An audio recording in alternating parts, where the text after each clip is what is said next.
Charleville is located in the southwest of Queensland. It's got a population of 2,500 people, so it's not very big. Temperatures range from -4 in the middle of winter up to 46 degrees Celsius in summer. But in between, it's very pleasant. It's one of the friendliest towns that we've been to though. Everyone just welcomed you, give you any sort of information that you want. The Warrego River, which is behind me, runs through the town. This is the main waterway for this area. One of the main tourist attractions here for Charleville is the Bilby Breeding Centre. But unfortunately, because of the coronavirus, it's been closed to the public. But one of the other things that you can go to is the breeding centre for the yellow-footed kangaroo. Right here at Charleville, out in the Rangers area here, the Rangers office and grounds, there's a yellow-footed rock wallaby breeding program. We've just seen something that I've never seen before, wallabies or kangaroos. The mother behind us in the middle of the rocks up there's got twins. So there's two little heads poking out. And I don't think it's a double-headed wallaby, I'm pretty sure it's twins. These little wallabies stay in the pouch for around 196 days, long time, for mum to carry two of them around. They are being on a breeding program. Once they get too many, they release them gradually back into the wild. So it seems to be quite successful. There's about 15 behind me, I think I counted. One of the other main tourist attractions is the Cosmos Observatory Centre, where in the night time you can go and they open up the dome and introduce everyone to the stars. When you first walk in, first thing you see what it would look like looking out of a space shuttle. So you're racing through space and you can see Earth coming up to you, and then as it goes past the side windows. It's amazing. It looks so impressive and so lifelike. They've got a bowl in there and it shows you all of the positions of the planet around the sun. And it shows them orbiting and how fast some of them go and how slow some of them go. During World War II, the US Air Force had a base here that was secret. They do tours of what's left and give a bit of a history of what happened here. It's quite interesting. Swear by the Bombardier's Code of Honour to keep the secrecy and of all confidential information revealed to me, and to further uphold the honour and integrity of the United States Army Air Force, if need be, with my life itself. So they were actually expected to protect this secret with their own life. I'm out here at the Charleville airstrip and there's a weather station here and they send up a balloon every day. It goes up at 9:15. We travelled out of the town about 15 k's and went to have a look at the wildflowers that are in bloom at the time. Great. The colours are so bright and the area is just plentiful of different coloured flowers, different types of flowers. It's well worth the trip.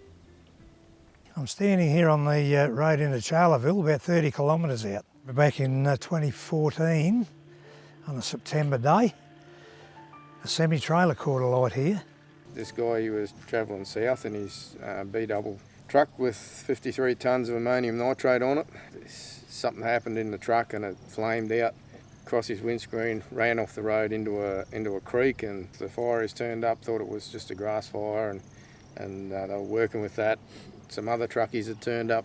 They pulled the driver out. He was okay, he's injured, but he was okay. One of the fire officers realised what was in the trailers, and so they said to evacuate. When the whole thing exploded, 53 tonnes of ammonium nitrate, kilometre round blast radius. If you go there, you can see the pictures. There's a memorial thing there on the road, and it's incredible because the blast was so strong that there's nothing left of the trailers, all gone. There's a little bit of charred stuff there in the photos of the prime mover. Yet these guys at ground zero, the fireys and the truck driver, were on the explosion side of the fire engine when it blew up. Now the blast came up out of the gully, on a bit of an angle, hit the fire engine on the side of the truck, probably about top of wheel height. Basically destroyed the top of the truck, but the truck didn't move. Lots of injuries, but no one died.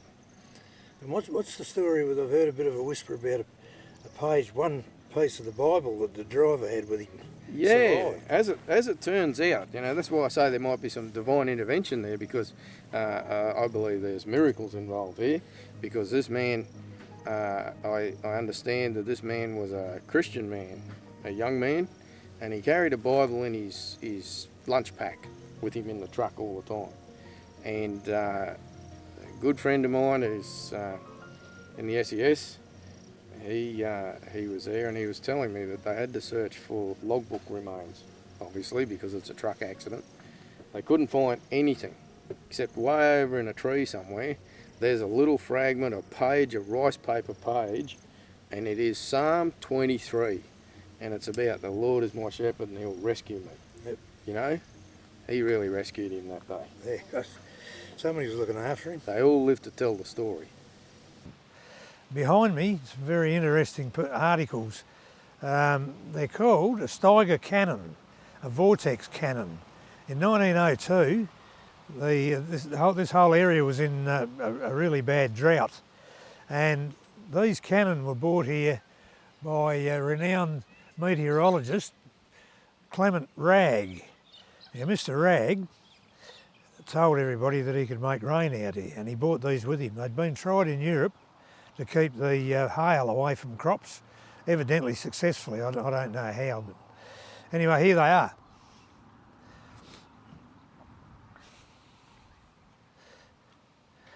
A Vortex cannon.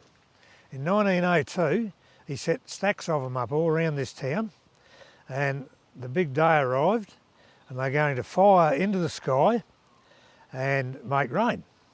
Well, some of them blew up and frightened the trousers off half the spectators. Ones that didn't blow up fired into the clouds, but no rain appeared. So I think the whole thing was abandoned in the end, but yeah, these are the only remaining ones. Steveiger Vortex cannon. There's plenty of history in this town. You can see by the Art Deco buildings in the main street, the size of the streets, how wide they are, verandas everywhere. We just happened to be driving around the streets like we do to see what we can find, and we came across a huge big tree that was in the middle of the street with a sign in front of it, so naturally we had to stop. It's on the National Register of Big Trees, and it's Charleville's oldest tree. It's not necessarily the biggest, and its common name's Morton Bay Ash. Its circumference is 4.66 metres, 15 feet. Height's 31 metres, 101 feet. Crown is 26 metres, 85 feet. But its established age since 2019 is approximately 151 years. I've seen a few droughts in that time. It's still looking fairly healthy. These huge burls, our woodworkers would love them because they've got intertwined grain. But it'll be a long time before any woodworkers get hold of these. There's lots of nature walks. Where I am now, you can walk along the Warrego River and enjoy all these magnificent trees along the bank. But also in town, there's a river walk with all the native trees and plants, ducks, pelicans. It's very relaxing, and first thing in the morning or in the afternoon, it's a great walk. When we initially arrived, we were going to stay 1 or 2 nights. We're on our 5th night, but we're definitely going tomorrow. So you can see from that, there's lots to see and lots to do, lots of people to talk to while you're here. But tomorrow we're heading off to Quilpie, and we're heading off on the longest road in Queensland.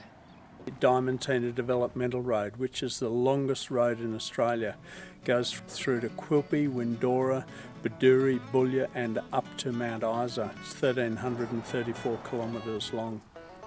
Great drive, there's bits of bitumen, lots of bitumen, and there's bits of gravel and that sort of stuff. Winter months is the better time to go and travel along. So I hope you like this video. And if you do, give us a thumbs up. Feel free to make a comment, share with your friends and subscribe to the channel. We'll see you next time.